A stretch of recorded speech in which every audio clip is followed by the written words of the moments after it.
2, 1, 2, 3, 4.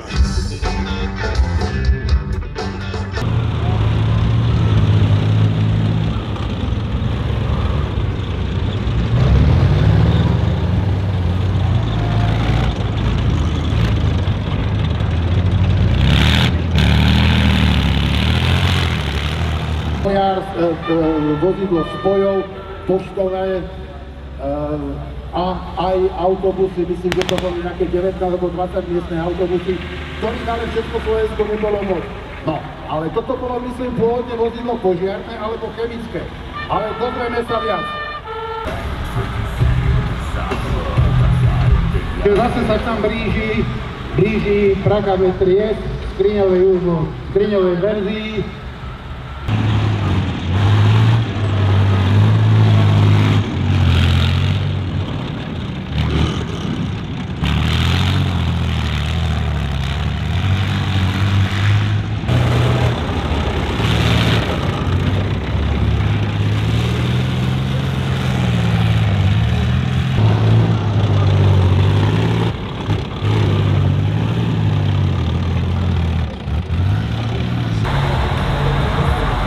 Tak a teď nám přijíždí něco,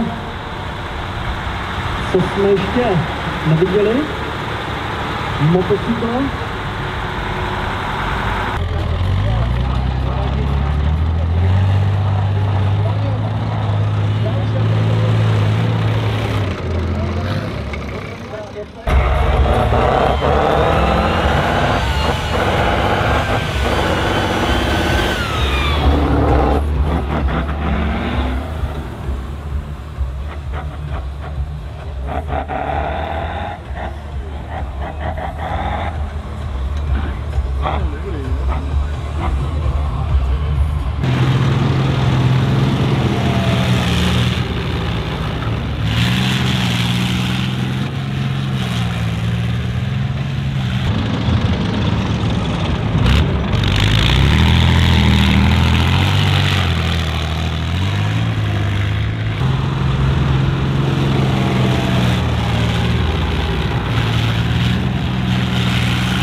A až tady bude někde zaparkované, můžeme zatleskat z listopadu.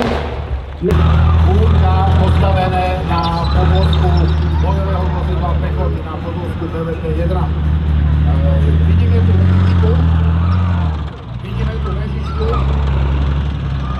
Vidíme tu vežičku.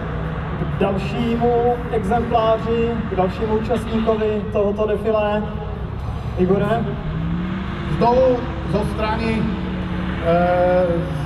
no poviem, v tých časoch z našej strany.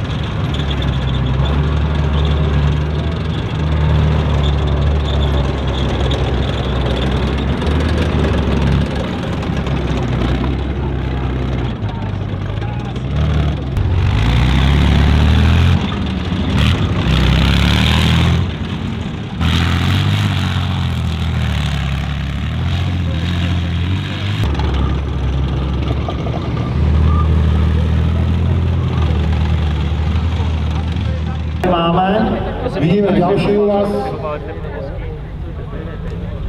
Úvaz 469. O tom sme už narozprávali dosť. Kto je za volantom? Je tam niekto vôbec? No, to je další autoškola.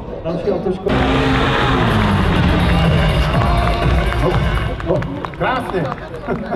Ďakujeme. Ako som hovoril, medzi zberateľmi a medzi klubom vojenskej histórie veľmi rozšírený kus.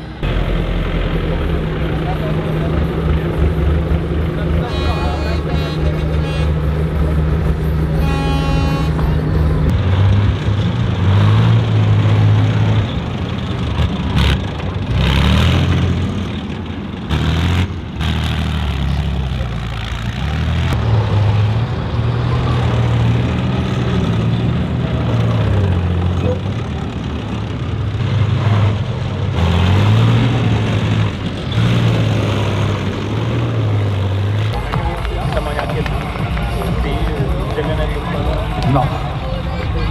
Ďalšia Tatra zo zbierky Tatra klubu Podolov. Takže vidíme Tatru 805, opäť svojho času ikonické vozidlo, ktoré bolo vyznačené tým, že typická tatrovácka koncepcia podvozku, pevná nosná rúra, výkyvné polonápravy, 8-valcový motor do V, rovnaký ako na známych vozidlách Tatra 603.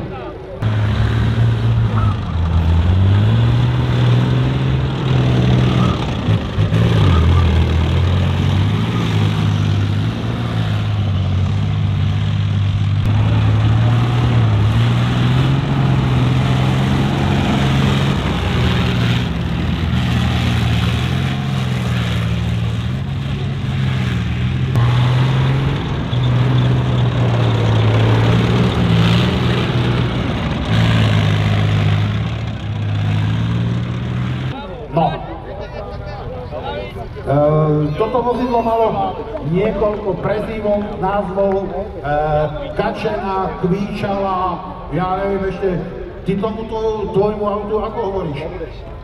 Kačena. Ja som čakal, že povieš, že jeď ty. Děkujeme.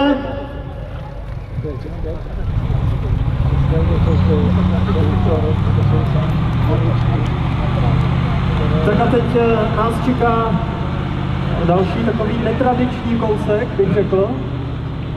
Z ďalekého severu, z ďalekej Škandinávie.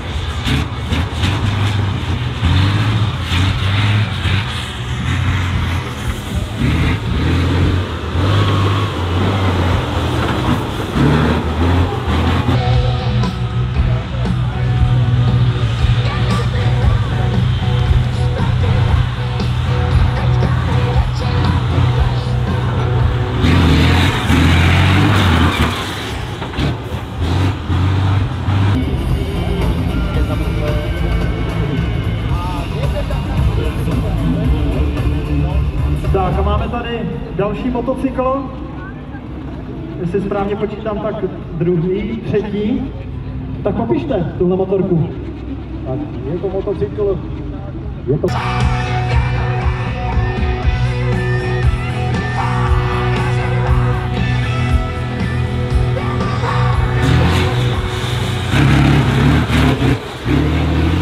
ktorá sa robila niekedy okolo roku 1980 až 84 alebo 5. Robili sa prestavby pôvodných podvozkov.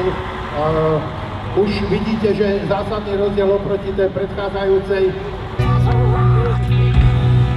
Tak jak vidím, je to pan korytář starší, to jsem se spletl, teď teprve vidím do kabiny.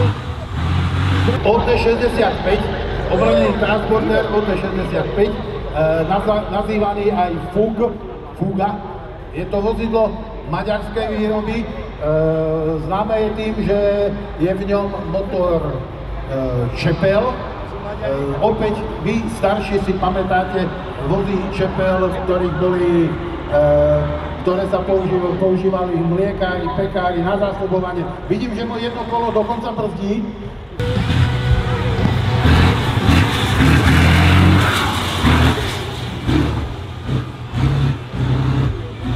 Tak akurát. Ďakujeme. Tak děkujeme.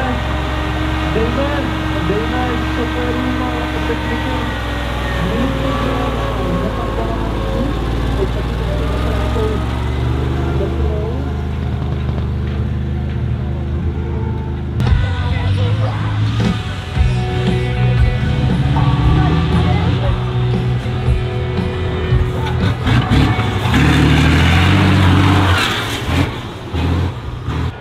Tak v pôvodnej podobe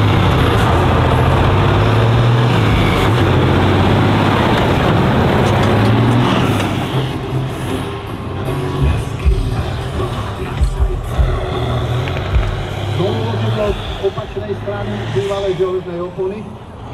Vozidlo už trošku staršie, než sme videli ten Hammer pred chvíľou.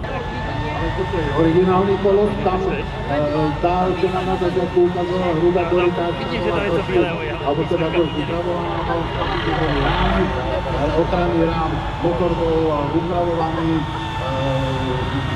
už mal na ňom turbo, táto Tatra pôvodne turbo nemá. No. Toto je vozidlo, ktoré bolo pôvodne vyvíjané ako ťahač ťažkých nákladov, ťahač podvalníkov. Neviem, je to človek, ktorého nejak veľmi nepoznáme, ale kto ho povedá. On pôsobí tak, no, vyzerá komunikatívne. Tak, dobrý den, odkud jste přijeli, popište svůj klub, případně jinou techniku, kterou tady máte. Dobrý deň, prišli sme z Boleráza, to je zo Slovenska, pri Trnave a náš klub je taký malý trošička, máme tu 813 Tatru, tu vidíte kolosa, Igor povie určite viac o nej, lebo viac o tom vie, potom máme 805 a nejaké uvazíka tu máme, takže tu je asi začal všetko. Takže malý klub, ale velká auta. Pár vět z vaší strany o tomhle konkrétním kousku. Igor sice něco říkal, ale za vás, co byste tak vyzdvihl? Vidíte, že to je trocha iná farba, ako, neviem, či to Igor spomínal, je to púštna verzia, ktorá bola do Líbie, myslím, že pre Kadáfiho robená. A je to v podstate 813 ťahač, kolos, ťahal to tanky a neviem čo všetko, takže je to mašina, ktorá stojí za to. Tak bez vás, díky moc, pojďme zatleskat, samozřejmě i tohle auto si můžete prohlédnout tady na ploše během celého dne. Takže ten malý chlapec v tom úvaze je z toho istého klubu ako tu Kamil, klub útočnej vozby Boleráz. Ďakujeme.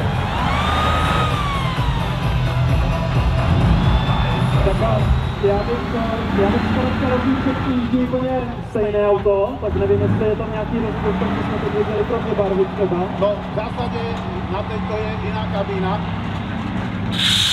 Na ťahanie ťažkých nákladov, proste podvalníky, bola schopná ťahať príves do hmotnosti 60 tón.